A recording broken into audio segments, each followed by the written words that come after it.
Maharishi Patanjali in the Yoga Sutras speaks of Samprajnatah Samadhi. Vitark vicharananda smita rupanugamat samprajnatah. But Samprajnatah Samadhi, Osho in his commentary on the Yoga Sutras says, is like a namesake Samadhi because it only happens on the conscious mind, and the conscious mind is less than 10%. So what happens to the 90% of the mind that exists? When we drop this body, this 90% of the mind, the samskaras and the vasanas that we carry, will carry on in the next life.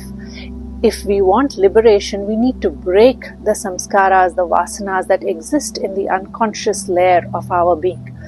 So, Samprajnatah Samadhi will not take us there. Samprajnatah Samadhi is something that one can come into even with basic mindfulness practices. So, how to break the unconscious layers of our mind?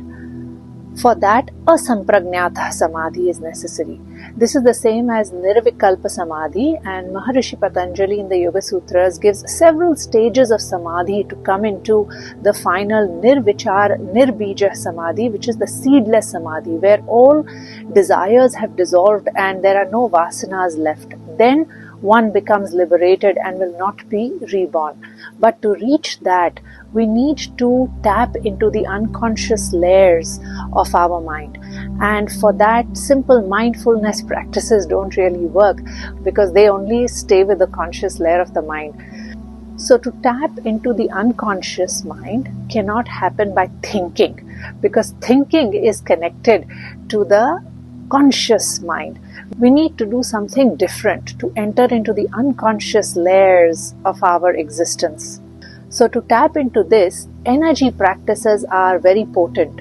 So if you are initiated into a kriya or a practice like Shambhavi Mahamudra by someone who is already in these states of samadhi, then it can have an impact.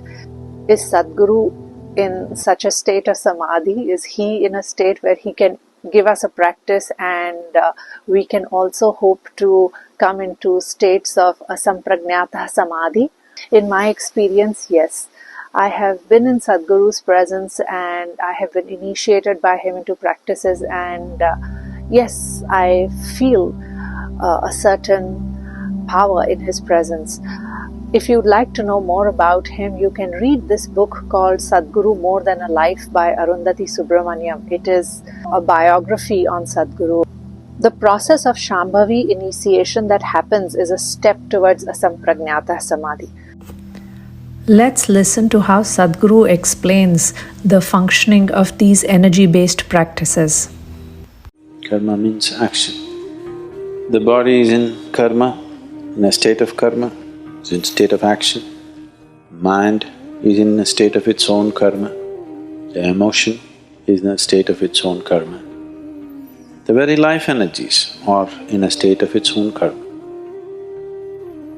Of these four types of activities that are continuously happening every moment of your life, what is most compulsive? What is most determined? What is more conscious if you look at it? Your energies are the most compulsive. They are going simply by the past information that it has, unless you do something conscious about it.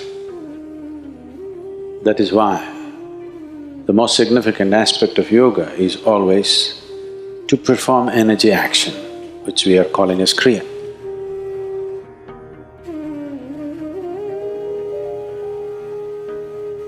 Because that is the most unconscious part of your karma.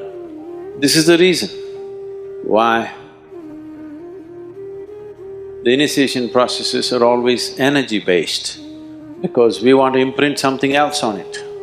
If we imprint something upon it, it will start functioning that way. And once it becomes more and more vibrant, the distance between what is you and what is your body and what's your mind distinctly begins to manifest itself. If this distance is distinctly established, then the karma of the body and the karma of the mind has no impact on you. That is, it does not imprint itself on that dimension of your karma or that dimension of you which functions largely by past information.